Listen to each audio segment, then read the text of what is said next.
Hello అండి, welcome to something special.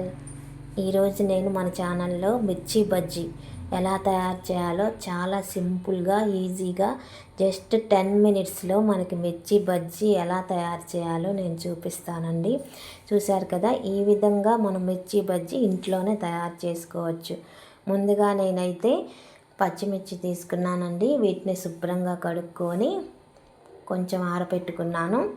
ఈ విధంగా చూశారు కదా, వీటిని మనం ఏం చేయాలంటే వీటికి చివర్లు ఉంటాయి కదా, ఈ విధంగా మన అన్నిటికీ ఈ చివర్లు కట్ చేసి ఈ విధంగా పెట్టుకోవాలండి.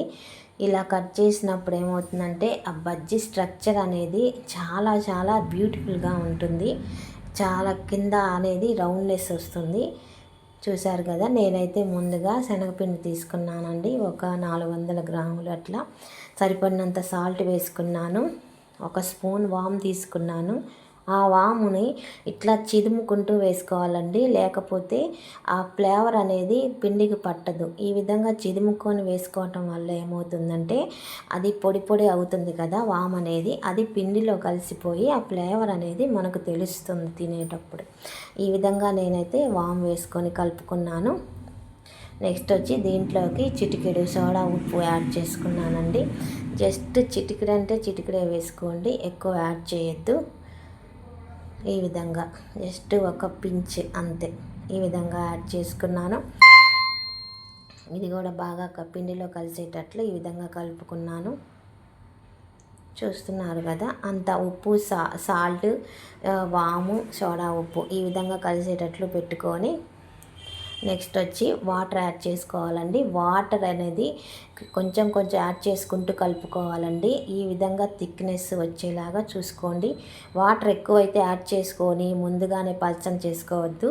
కొంచెం కొంచెం వాటర్ వేసుకుంటూ యాడ్ చేసుకుంటూ మనం పిండిని కలుపుకుంటూ ఈ థిక్నెస్ వచ్చేలాగా కలుపుకోండి.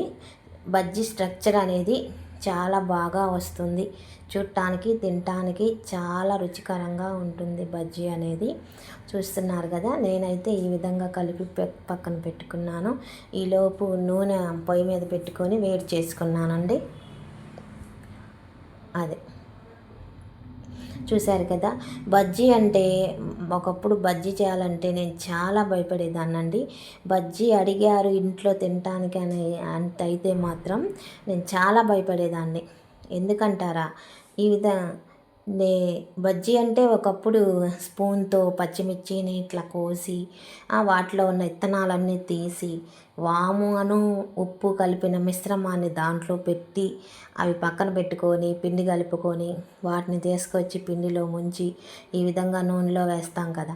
ఈలోపు హ్యాండ్స్ అనేవి మండుతూ ఉంటాయండి. పచ్చిమిర్చిని మనం చేయి పెట్టి వాటిని విత్తనాలు తీయటం వల్ల హ్యాండ్స్ అనేవి మంటలు పుడతా రోజంతా బాధపడేదాన్ని.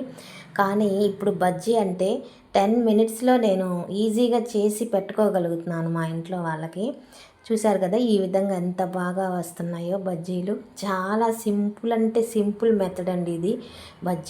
బజ్జీ ఇష్టపడిన వాళ్ళు ఎవ్వరు లేరు. వచ్చేది ఇప్పుడు ఉన్నది వర్షాకాలం కాబట్టి మనం బజ్జీలు తినాలనిపిస్తుంది, బోండాలు తినాలనిపిస్తుంది సాయంత్రం అయితే.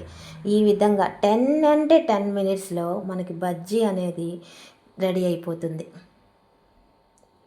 ఒకప్పుడు బజ్జీ అంటే అమ్మో బజ్జీనా నేను వేయలేను అని బాధపడ్డ రోజులు చాలా ఉన్నాయండి. నాకు బజ్జీ ఎలా వేస్తారో కూడా తెలియదు ఒకప్పుడు. కానీ ఇప్పుడు నేను నేర్చుకొని చాలా సింపుల్ మెథడ్లో పర్ఫెక్ట్ బజ్జీలో ఎంత పర్ఫెక్షన్ వస్తుందంటే అంత బాగా వస్తుంది.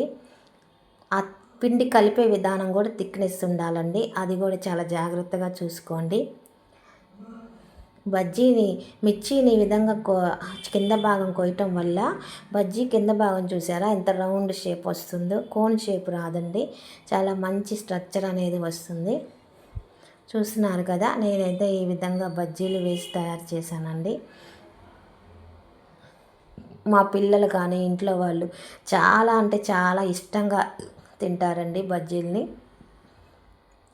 బయట ఫుడ్ తినే కంటే వాళ్ళు ఆయిల్ ఏది వేస్తారో తెలీదు, ఒక ఇది ఉండదు. మనం ఇంట్లో అయితే అంత నాణ్యంగా చేసుకుంటాం కదా, ఫ్రెష్ ఆయిల్ వేసుకుంటాము.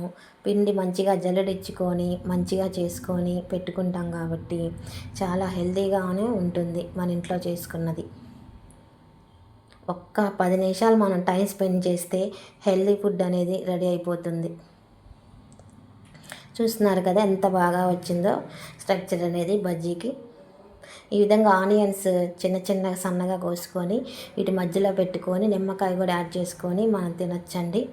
చాలా ఇష్టంగా తింటారు ఇంట్లో వాళ్ళు. మీ వాళ్ళకు కూడా మీరు ఒకసారి ట్రై చేసి పెట్టండి. ఈ విధంగా చేసి మీరు కూడా ఎంజాయ్ చేస్తారు. వీడియో కనుక నచ్చితే like, share, subscribe. Thank you.